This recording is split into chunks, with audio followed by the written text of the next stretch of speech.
Wait, this way, right? Yeah, you got me? Hi, everybody. Some of you know me. My name is Sarah Graham. Hi, a shout out to all the students in the NMSU education lab and doing their student teaching this semester. I'm going to talk about my timeline. I'm coming to you from beautiful Tahoe, California. If you see off in the background there, that's Lake Tahoe. It took us a while to get up on the mountain today, but hey, by the time we got up here, the sun broke, so we're going to have a real good video here, all right? So what I'm going to do is I'm going to start up, go along, we'll take a little trip, you'll come along with me, and then we'll wrap it up. Should take about 10-15 minutes, so bear with me here. So my timeline towards becoming a teacher started in 1978. I was around 10 years old, and I was a good kid. I didn't see myself as being good in school, but I had a paper route, I played ball, I did chores around the house, and I had a dog and all that. I was your typical kid. But for some reason, I didn't do good in school. It was weird because after I took the standardized test of my 5th grade year, when I was 10, my mom told me that I had scored 12th grade level in reading, and I still didn't get good grades. So I went through 6th grade, which wasn't middle school in California. 6th grade is the last grade of elementary, and then 7th grade was my first grade in middle school, which was in 1981. So from there, I made a decision that I was going to give it everything I had, because I mean, if I scored that, I must be somewhat smart. And I'll tell you what, I was right, because every class that year, both semesters, I got all A's except for a couple of B's.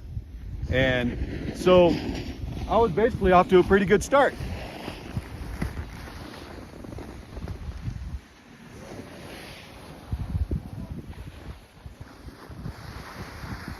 Come on down.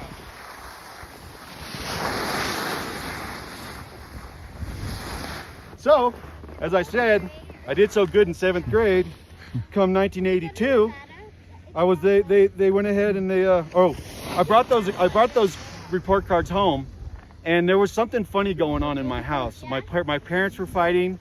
My sister was having a hard time in middle school herself, and I think that they just didn't have the energy to basically do anything special for getting all those great grades. And my sister was being a nightmare. So I figured, why even try if they're not gonna do anything? So going into 8th grade, I started the Honor Society in 1982, and unfortunately, for some reason, I didn't take to it, and I started being a little bit disruptive in my classes. And what happened was, instead of my instructors maybe trying to be a little bit understanding to try to figure out what happened between the really great kid from 7th grade to 8th grade, and instead of basically trying to be understanding, they took it as an opportunity to punish me. And being obstinate as I am by nature, I liked my teachers, but it came to a point where I was actually challenging them.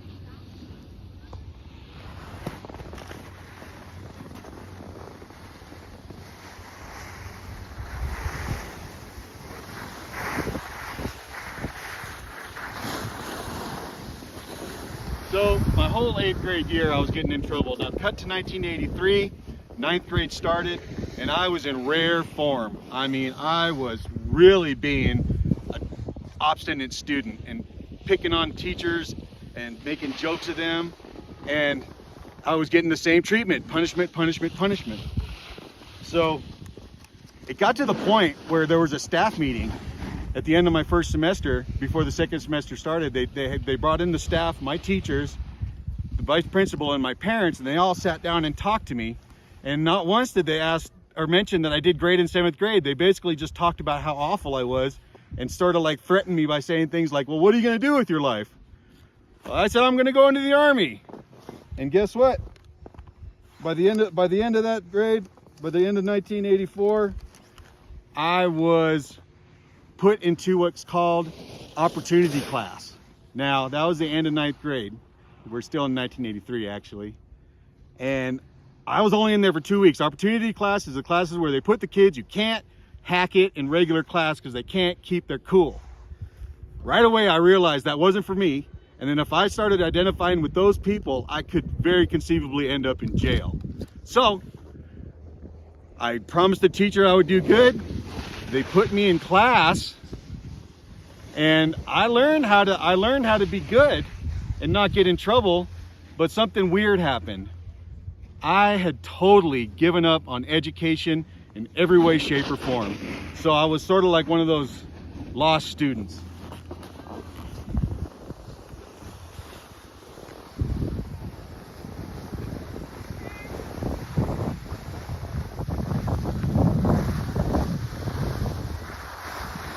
So by the time I got into high school, I wasn't getting in trouble, but I wasn't doing any good. I was smart enough to remember lectures, but I never did the homework. I didn't do the reading. I didn't turn in assignments on time. And it was honestly a miracle that I got out of there, graduated. But I did, and I joined the working world. Now, that was 1984 to 1987. It was the years where I was there, but I wasn't there. I was there in body and to see my friends, but I wasn't a student. So 1987 comes around. I'm out of school. I took the summer to hang out and do nothing. But then coming around in 1988, I began the beginning of two careers. Basically, one was a sous chef, which I did for about 6 years, and the other was a drywall taping professional, which I did for about 20 years in 2 states. One of them was California, one of them was Hawaii. Now there's something strange about all those different jobs and all those different groups of people. Even at the same company, I'd always end up with different groups of people.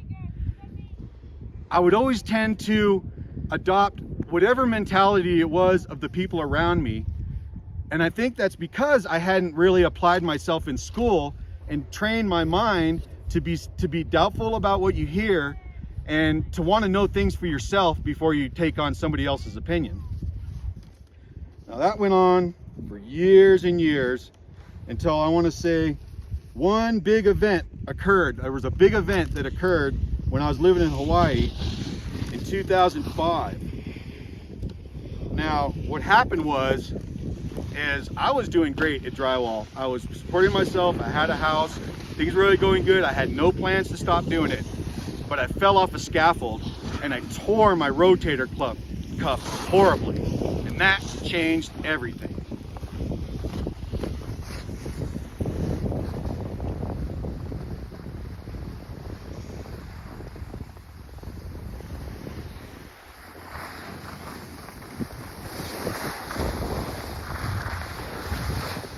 So the shoulder was shot, and I was working a job that required a lot of moving up here like this.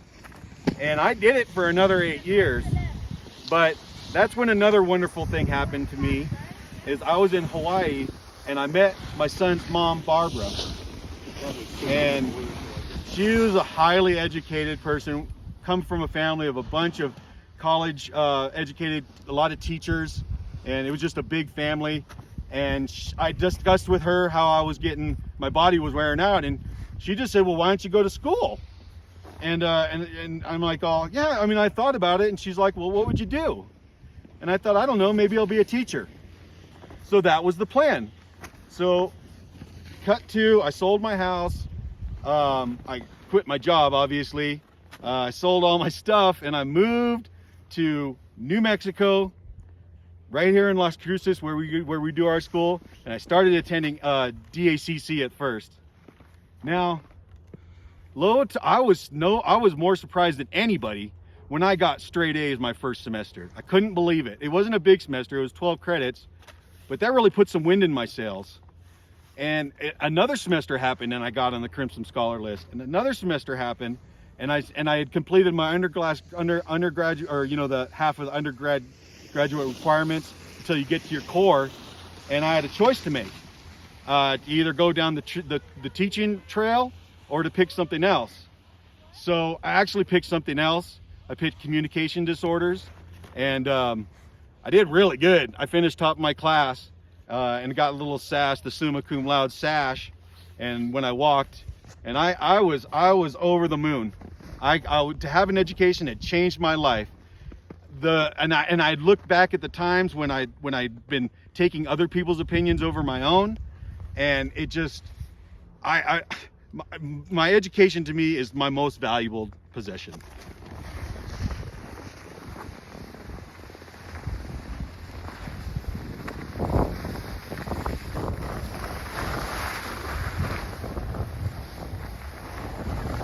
Woo! Getting steep down there. Now, so I took a year off after school to decompress and take care of some business matters that I had to do, and then I applied to UTEP because I thought it was traditional to go to another school than the one you did your undergrad at, and I got into their SLP program, and I began that in 2018. Now, I'm here to tell you that right off the bat, I didn't like it. They had us buy 2 gigantic books for each class that were super expensive. Like I almost spent $1,000 on books. And then we were doing I guess you call it therapy. I forget the name of it, but I was doing therapy. I was giving voice therapy to this young person, and I was trying to write my SOAP notes, and I just couldn't seem to do it right. My advisor would not accept what I would do, and it would take me hours. And after a while, I just figured, listen, I didn't like therapy. I didn't like the enclosed environment. It wasn't my thing. It didn't put wind in my sails. And so I just went ahead, and before we got too far into it, I went ahead and I withdrew from those classes. And that was in 2018. So when I got out, then I started doing some soul searching. I didn't really know what I wanted to do. And my thoughts drifted back to my middle school days when I was causing problems.